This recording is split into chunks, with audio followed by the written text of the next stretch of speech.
This is the Guide to Georgia Outdoors. It's a weekday, and if you don't know, I am a teacher. And today during my lunch break, my wife called me, and that's usually not something that happens.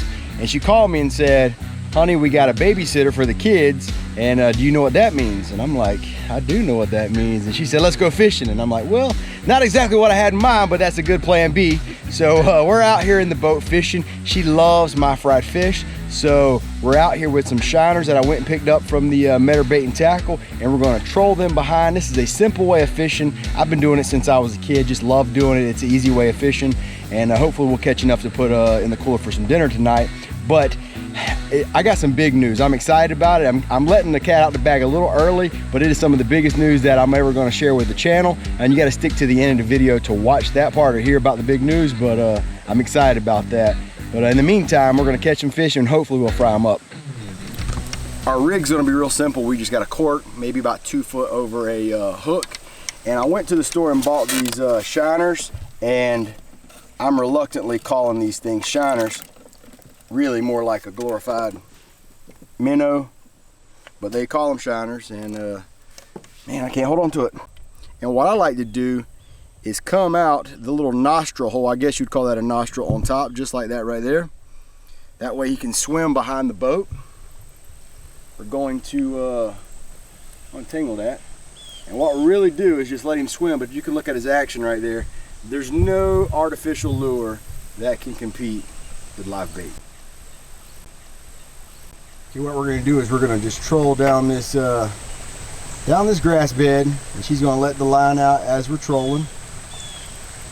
And what we're looking for is that cork to go straight under. We don't want to see it bouncing up and down, because that means small bass. We want that cork just to quickly disappear.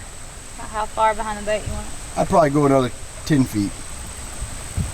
And we want the other one a little bit further. And she's got them out, and what we do now is we just troll along, drift along. See all this grass right here? That's probably where we're just gonna troll down this bank on the edge of this grass line. See if we can't pick up a few bass.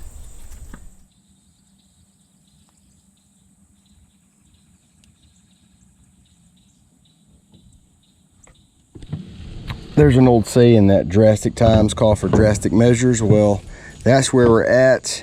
I have been fishing with the shiners and no luck at all, so we switched over to my Old Faithful bubblegum trick worm, and I've already picked up 2 bass, and we're just hoping to have enough fish for dinner tonight. So kind of having to work close to this structure, and I've seen a few bass coming out. They're hitting it pretty aggressive, but they're just not interested in those shiners. There we go. Should have one right here. There we go. That's 3 bass. That's 3 bass. Okay. We're getting there.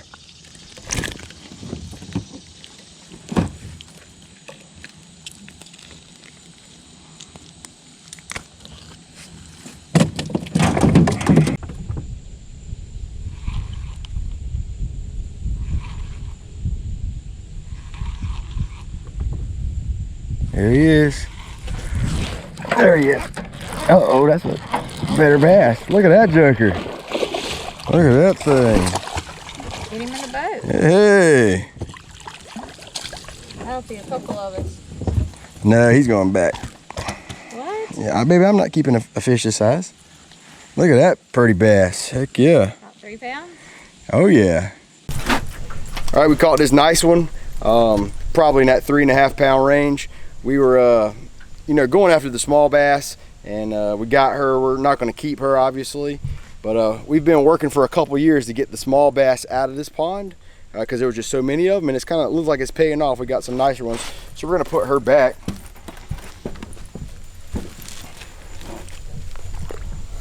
There she goes. This water, if I had to guess, is somewhere in the 80 degrees. It is really hot.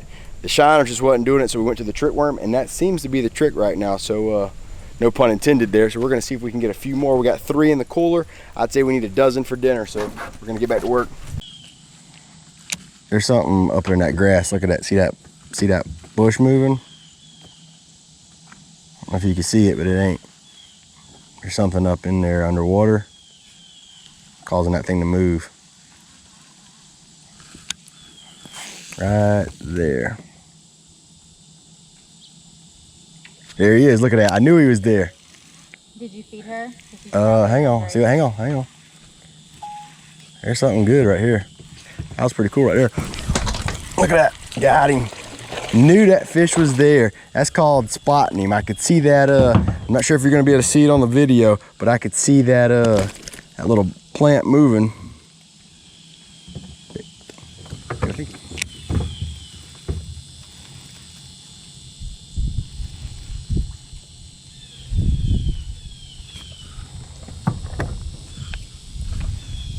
There he is. There he is. Love it. Huh? I love it. And we're not only we're getting dinner, we're getting these fish out of the pond. Will you open that for me, babe? Come on, baby. There he is. I don't know if it's a bass, but we'll see. He's coming to me. There he is. There we go. He's a pretty bass. But not too pretty for me to throw or to keep. Let me rephrase that. Not too pretty for me not to keep today. That's a pretty bass. He would normally be one I would throw back, but today we are trying to catch enough for dinner, so we're gonna keep him. Maybe we open that up. There he is. There he is. There he is. I knew it. Knew he was there. I could see him swirl the water. My wife is on the phone with our baby right now. We've got. Okay. Open that up for me, babe. We've got. Uh-oh. Uh-oh. Here we go. There we go. Another good one. And when I say good, I'm not referring to just the sheer size. I'm wanting this size right here because they make perfect table fare. That is exactly what you want to be eating. I'm scared too. I'm scared it's gonna come off. Okay. Look at that. I feel like it's barely. Hold it by the pole. You're gonna break it. There we go. Look at that joker. That's a pretty bass. That is nice. That's probably the nicest one I've caught in a long time. Which I don't fish very often with the kids. You had to work hard for him today, didn't you? Yeah, I did. What you think, babe? He's nice. Good fight. Oh yeah. Nice pull. And that's honest. All right, does he go in the cooler or the pond? No, we're gonna throw him back. He's gonna be all right. We're gonna throw him back? Yeah, we're gonna throw him back. I want you to ease him into the water if you can without here, ease him real quick. Let me see him real quick. Hold him up. That's a good bass, and that is exactly why we have done the type of management in this pond over the couple years. What do you think, babe? That was a good fight. Was that worth coming? Yeah, if we have to end the day on that one, then. So be it. Yeah. All right, that was a pretty good day fishing. Obviously, for some reason, the bass didn't like those little shiners that we bought from the store. So we made the call at the last minute to go with the trick worm, and it worked out. We ended up with, I think, 10 or 11 keeper size. Plus, me and Stephanie both caught one apiece that was big enough to throw back. We're trying to manage this pond a little bit better. But Stephanie requested my mustard battered fried fish. Now, I have that in a previous video, so I'm not going to show that. But tonight, I'm going to make a keto-friendly, ground up pork rind crusted air fried piece of fish. We're going to see how that turns out. I'm not going to show cleaning the fish because you can watch any of my videos and see how we do it. We're going to get up to the boat ramp, load the boat up, and we're going to pick the video up in the kitchen.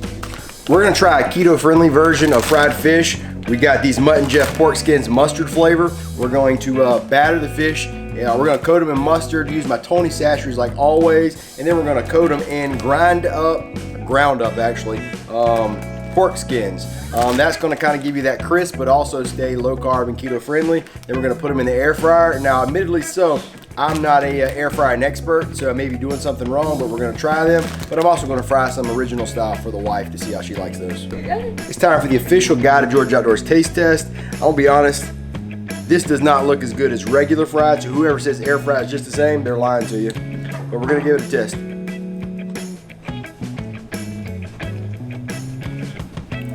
I got to be honest, that does not, it's not even in the same ballpark as fried fish, but that is really, really good. I used a mustard battered pork rind, adds just enough crisp to it.